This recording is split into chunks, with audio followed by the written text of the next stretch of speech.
অভিনন্দন। আমরা সবাই একই নৌকার যাত্রী।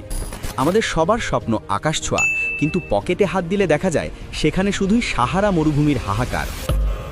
10 টাকার ঝালমুড়ি খাওয়ার আগে 3 বার ভাবতে হয়, অথচ স্বপ্ন দেখি এলন মাস্কের মতো মঙ্গলে জমি কেনার।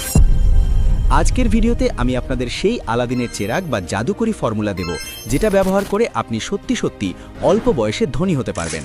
তবে দাঁড়ান, আপনি যদি ভাবেন আমি কোনো লটারি জেতার টিপস বা 7 দিনে বড়লোক হন এই টাইপ স্ক্যাম স্কিম নিয়ে কথা বলবো, তাহলে এখনই ভিডিওটা বন্ধ করে কার্টুন দেখতে চলে যান।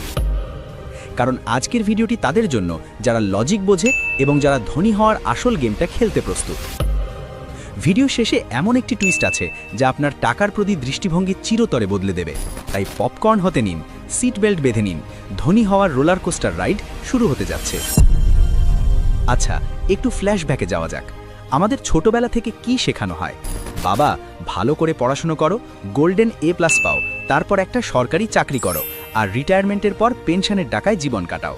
এই ফর্মুলাটা কি চেনা চেনা লাগছে? আমাদের সমাজের 90% মানুষ এই মিডল ক্লাস ট্র্যাপ বা মধ্যবিত্তের ইঁদুর দৌড়ে আটকে আছে। আমরা ভাবি টাকা মানেই হলো মাসের শেষে বেতন পাওয়া, কিন্তু আসল ধনীরা, মানে যারা স্মার্টলি ধনী হয়েছে, তারা কি এভাবে চিন্তা করে? একদম না। আসুন একটা গল্প বলি। আমাদের গল্পের নায়ক হলো মফিজ। মফিজ সারাদিন রিলস দেখে আর ভাবে, ইস, ওই ব্লগার ছেলেটা বাইক নিয়ে লাদাখ যাচ্ছে আর আমি এখানে মশার কামড় খাচ্ছি। মফিজের খুব শখ সে 25 বছরের মধ্যে কোটিপতি হবে। তাই সে প্রথমে শর্টকাট খোঁজা শুরু করলো। গুগলে সার্চ দিল how to make money fast without doing anything. Result যা এলো তাতে সে বুঝল কিডনি বিক্রি করা ছাড়া দ্রুত বড়লোক হওয়ার আর কোনো সোজা পথ নেই। কিন্তু মফিজ দমে যাওয়ার পাত্র নয়। সে তার এক বড় ভাই জ্ঞানী চৌধুরীর কাছে গেল। জ্ঞানী ভাই তাকে বলল, শোন মফিজ, ধনী হওয়ার কোনো জাদুমন্ত্র নেই, তবে একটা সায়েন্স আছে, একটা গণিত আছে। এই গণিতটা হলো কম্পাউন্ডিং বা চক্রবৃদ্ধি মুনাফা।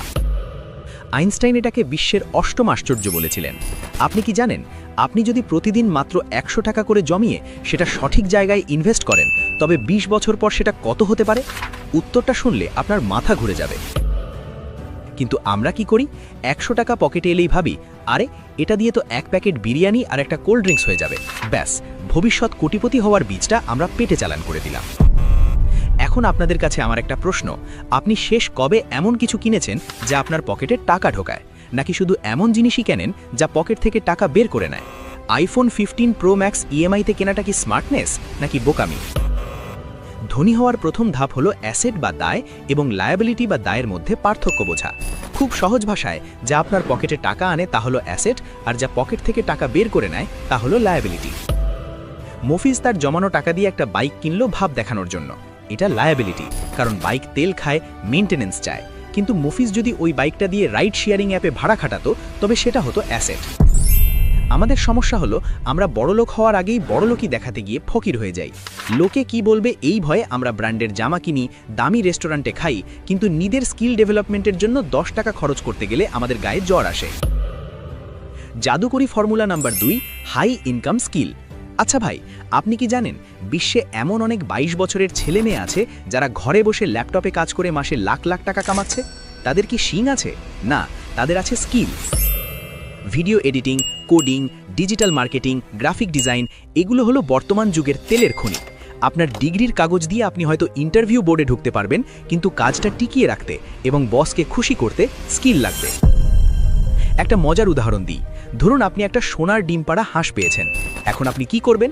অপশন A, হাঁসটাকে জবেহ করে সব ডিম একসাথে বের করবেন, নাকি অপশন B, হাঁসটাকে ভালো খাবার দিয়ে প্রতিদিন একটা করে ডিম নেবেন? অধিকাংশ মানুষ অপশন A বেছে নেয়। তারা টাকা পেলেই সেটা খরচ করে ফেলে। কিন্তু ধনীরা অপশন B বেছে নেয়। তারা টাকাকে এমন জায়গায় ইনভেস্ট করে যাতে টাকা তাদের জন্য আরও টাকা বাচ্চার মতো জন্ম দেয়। টাকা তখন তাদের জন্য কাজ করে, তারা টাকার জন্য কাজ করে না। ঘুমের মধ্যেও তাদের অ্যাকাউন্টে টাকা ঢুকতে থাকে। এটাকে বলে প্যাসিভ ইনকাম। আপনার মনে প্রশ্ন আসতে পারে, ভাই আমার তো টাকাই নেই, ইনভেস্ট করব কি? এখানেই তো আসল খেলা। ইনভেস্টমেন্ট শুধু টাকার হয় না, সময়েরও হয়। আপনি দিনে কত ঘন্টা সময় ফেসবুকে স্ক্রল করে বা ক্রাশের প্রোফাইল চেক করেন? সেই সময়টা যদি আপনি নতুন কিছু শেখার পেছনে দেন, তবে সেটাই হবে আপনার জীবনের সেরা ইনভেস্টমেন্ট। ওয়ারেন বাফেট বলেছেন, the best investment you can make is in yourself. নিজেকে এমনভাবে তৈরি করুন যেন মানুষ আপনাকে খোঁজে, আপনাকে মানুষের পেছনে ছুটতে না হয়। এবার আসি আমাদের দেশি স্টাইলের একটা সমস্যায়।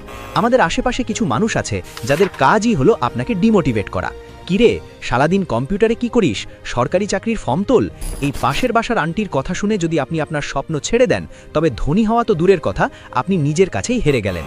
মনে রাখবেন, সফল হওয়ার রাস্তায় আপনি একা। যখন আপনি সফল হবেন, তখন এই আন্টিই বলবে, আমি তো জানতাম আমাদের মফিজ একদিন অনেক বড় হবে। অল্প বয়সে ধনী হওয়ার আরেকটা গুরুত্বপূর্ণ টিপস হলো সঙ্গদোষ। আপনি যদি 5 জন অলস, নেতিবাচক এবং গরিব মানসিকতার মানুষের সাথে মেশেন, তাহলে 6 নম্বর ব্যক্তিটি হবেন আপনি। আর আপনি যদি 5 জন পরিশ্রমী, ভিশনারি এবং ধনী মানসিকতার মানুষের সাথে মেশেন, তাহলে 6 নম্বর ধনী ব্যক্তিটি হবেন আপনি। তাই আজই নিজের ফ্রেন্ড লিস্ট ফিল্টার করুন। যাদের জীবনে কোনো লক্ষ্য নেই, যারা শুধু চায়ের দোকানে বসে বিশ্ব উদ্ধার করে, তাদের থেকে 100 হাত দূরে থাকুন। এবার একটু সিরিয়াস কথা বলি। ধনী হওয়া মানে কিন্তু শুধু ব্যাংক ব্যালেন্স বাড়ানো নয়। ধনী হওয়া মানে হলো স্বাধীনতা। যখন আপনার টাকার জন্য নিজের ইচ্ছের বিরুদ্ধে কাজ করতে হবে না, যখন আপনি চাইলেই পরিবারকে সময় দিতে পারবেন, সেটাই আসল ধনী হওয়া। কিন্তু এই পর্যায়ে পৌঁছতে হলে আপনাকে 20 থেকে 30 বছর পর্যন্ত গাধার মতো খাটতে হবে, ঘোড়ার মতো দৌড়াতে হবে। এই সময়টা এনজয় করার জন্য নয়, এই সময়টা হলো সাম্রাজ্য গড়ে তোলার। মফিজ এখন বুঝতে পেরেছে, সে লটারির টিকিট কাটা বন্ধ করে দিয়েছে। সে এখন ইউটিউব দেখে ভিডিও এডিটিং শিখছে এবং তার হাত খরচের টাকা জমিয়ে ছোট ছোট ইনভেস্টমেন্ট শুরু করেছে। সে এখন আর শো অফ করে না, সে জানে আজকের স্যাক্রিফাইস আগামী দিনের লাক্সারি। আপনাদের জন্য একটা ছোট্ট টাস্ক দিচ্ছি। আজ রাতে ঘুমানোর আগে একটা খাতা নেবেন, সেখানে লিখবেন আগামী 5 বছরে আপনি নিজেকে কোথায় দেখতে চান এবং সেটার জন্য আজ আপনি কি কি পদক্ষেপ নিচ্ছেন। বিশ্বাস করুন, লেখা লক্ষ্যের একটা আলাদা শক্তি আছে। এটা আপনাকে ফোকাসড রাখবে। ভিডিওর শুরুতে বলেছিলাম একটা টুইস্টের কথা। টুইস্টটা হলো, ধনী হওয়ার কোনো শর্টকাট নেই, কিন্তু ফাস্ট ট্র্যাক আছে। আর সেই ফাস্ট ট্র্যাক হলো রিস্ক নেওয়া। তরুণ বয়সে আমাদের হারানোর কিছু থাকে না, না আছে বউ বাচ্চা, না আছে বড় কোনো দায়িত্ব। এটাই সেরা সময় এক্সপেরিমেন্ট করার, ব্যবসা শুরু করার, ফেল করার এবং আবার উঠে দাঁড়ানোর। মনে রাখবেন, ঝুঁকি না নেওয়াই হলো জীবনের সবচেয়ে বড় ঝুঁকি। সবশেষে একটা কথা বলি, টাকা হয়তো সুখ কিনতে পারে না, কিন্তু টাকা থাকলে আপনি নিজের দুঃখে ল্যাম্বরগিনিতে বসে কাঁদতে পারবেন, যেটা রিকশায় বসে কাঁদার চেয়ে অনেক বেশি কমফোর্টেবল। তাই আজ থেকেই শুরু করুন, অজুহাত দেওয়া বন্ধ করুন।